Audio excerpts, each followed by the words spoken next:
Comment apprendre à conduire quand on souffre d'un handicap?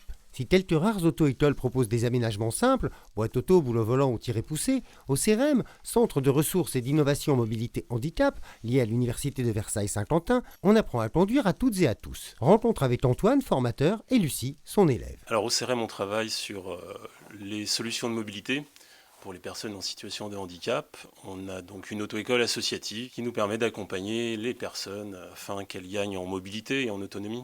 On travaille sur toute forme de handicap, donc moteur. Donc ça va des personnes paraplégiques, en passant par les personnes hémiplégiques qui peuvent utiliser qu'un hémicorps. On a la particularité d'accompagner des personnes qui vont avoir des handicaps lourds, qui vont pouvoir conduire avec un joystick et rentrer en fauteuil roulant dans le véhicule. Les personnes qui vont avoir des troubles des apprentissages, ça peut être les personnes avec des troubles 10 ou simplement des difficultés de compréhension. On a mis en place tout un système pédagogique pour les aider dans l'apprentissage et dans la compréhension. Par exemple, pour comprendre la règle de la priorité à droite, il y a des personnes qui vont avoir du mal à se projeter sur un écran. On va dessiner l'intersection à plat. Et puis pour la pratique, ça va être plutôt des méthodes d'apprentissage et une pédagogie adaptée. Pour préparer son permis, Lucie n'a besoin que de quelques aménagements. J'ai 21 ans et je suis hémiplégique de naissance.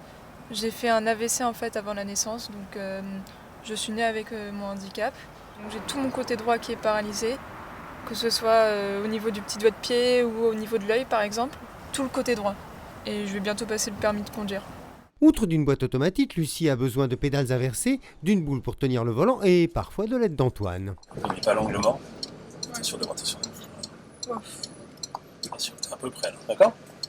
Tout le monde passe le même type de permis de conduire, même s'il est adapté. Après, évidemment, la personne aura des codes inscrits sur son permis de conduire qui correspondent aux aménagements liés à son handicap. On peut pratiquement trouver des solutions pour tous les types de handicap. Il y a des personnes qui vont vraiment avoir trop de difficultés d'apprentissage. C'est des choses qu'on détermine, nous, lors de l'évaluation d'aptitude à la conduite. Donc, on fait une évaluation théorique et puis on fait des petits tests cognitifs aussi sur un banc d'évaluation comme celui-ci.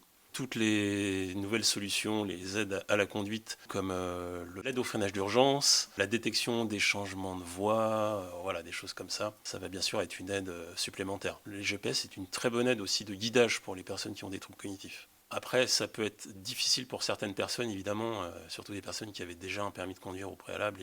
Alors, on a de plus en plus quand même de personnes qui viennent nous voir avec ce type de handicap. L'hémiplégie, c'est souvent suite à un AVC. Là, il y a vraiment un problème de réadaptation, une nouvelle façon d'apprendre à conduire qui peut prendre du temps. On fait passer une vingtaine de permis, une dizaine de régularisations, avec un taux de réussite au-dessus de la moyenne nationale. Parce on est une association, donc on prend le temps de former les gens aussi. Voilà. Prendre le temps de bien former, tout est là.